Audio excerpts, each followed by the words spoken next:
ప్రస్తుతం ఈ సుధాకర్ రావు ఉన్నారు, ఫైర్ సేఫ్టీ డిపార్ట్మెంట్ సంబంధించి. సార్ అడిగితే సార్ ప్రస్తుతం సార్ లైవ్ లొకేషన్ ఇంకా నడుస్తుందా? విక్టిమ్ లైవ్ లొకేషన్ మీ టెక్నాలజీ బాబు ఒకసారి విక్టిమ్ వాళ్ళు అక్కడ చెక్ చేస్తున్నారు, మీరు చూడొచ్చు. సో విక్టిమ్ లొకేషన్ సిస్టమ్ అనేటువంటి ఒక ఈ వ్యవస్థ ద్వారా ఆ డెబ్రీస్లో ఉన్నటువంటి దాంట్లో చిన్న రంధ్రం ఉంది చూడారా, అందులో నుంచి లోపలికి వాళ్ళు పెట్టినప్పుడు మనకు దాదాపుగా 10 మీటర్లు లోపలికి వెళ్ళినప్పుడు అందులో ఉన్నటువంటి ప్రతి విషయం కూడా మనకి ఇక్కడ స్క్రీన్ మీద కనిపిస్తుంది. సో దీనికి ఆడియో విజువల్ కూడా ఉంటుంది. వాళ్ళు అక్కడ ఒకవేళ కనుక మాట్లాడే శక్తిలో ఉంటే వాళ్ళు ఏది మాట్లాడినా మనకి ఇక్కడ వినిపిస్తుంది, మనం మాట్లాడింది వారికి కూడా వినిపిస్తుంది. సో ఒకవేళ కనుక ఉంటే అది కాకుండా వారి అపస్మారక స్థితిలో పడిపోయి ఉన్నట్లయితే వారికి శ్వాస తీసుకున్నటువంటి ఆ శ్వాస ద్వారా కూడా మనం దీంట్లో వాళ్ళని గుర్తించవచ్చు. ఆ శ్వాస ద్వారా గుర్తించినప్పుడు కూడా మన లొకేషన్ తెలిసిపోతుంది. సో ఆ లొకేషన్ తెలిసిన తర్వాత వెంటనే మన సిబ్బంది వారు ఎక్కడ ఉన్నారన్న విషయం మీద మనం చేసి వాళ్ళని బయటకు తీసుకొచ్చే ప్రయత్నం చేస్తాం.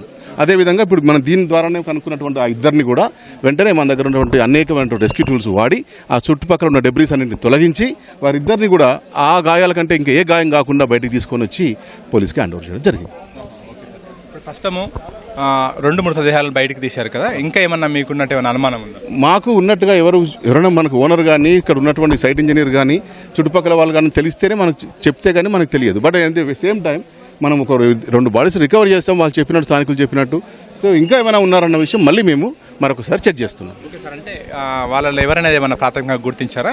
ఎలక్ట్రీషియన్ ఏదో అంటున్నారు కదా, అతని అబ్బాయి చేతుల్లో జేబుల్లో వైర్లు ఉన్నాయి కాబట్టి అతను ఎలక్ట్రీషియన్ కావచ్చు అని మేము భావిస్తున్నాం.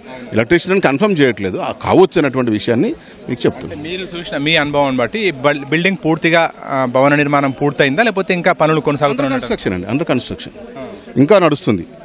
ఒక్కసారిగా కుప్పకూలిపోవడానికి ఏమైనా భావిస్తుంది సార్? మీ అంచనా ఏమన్నా తెలియదండి, అది ఎట్లా ఏం జరిగిందనే విషయం ఇప్పుడే చెప్పలేము. ఒకసారి మనం అన్ని పరిశీలించిన తర్వాత కానీ చెప్పలేము. ఈ శిథిలాల ప్రక్రియ అంతా కూడా, తొలగింపు ప్రక్రియ అంతా కూడా ఎంత టైం పట్టే? చాలా టైం పడుతుందండి. చాలా పెద్ద డెబ్రీస్ కదా, 7 ఫ్లోర్స్ పడిపోయింది. ఈజీగా 2-3 డేస్ పడుతుంది.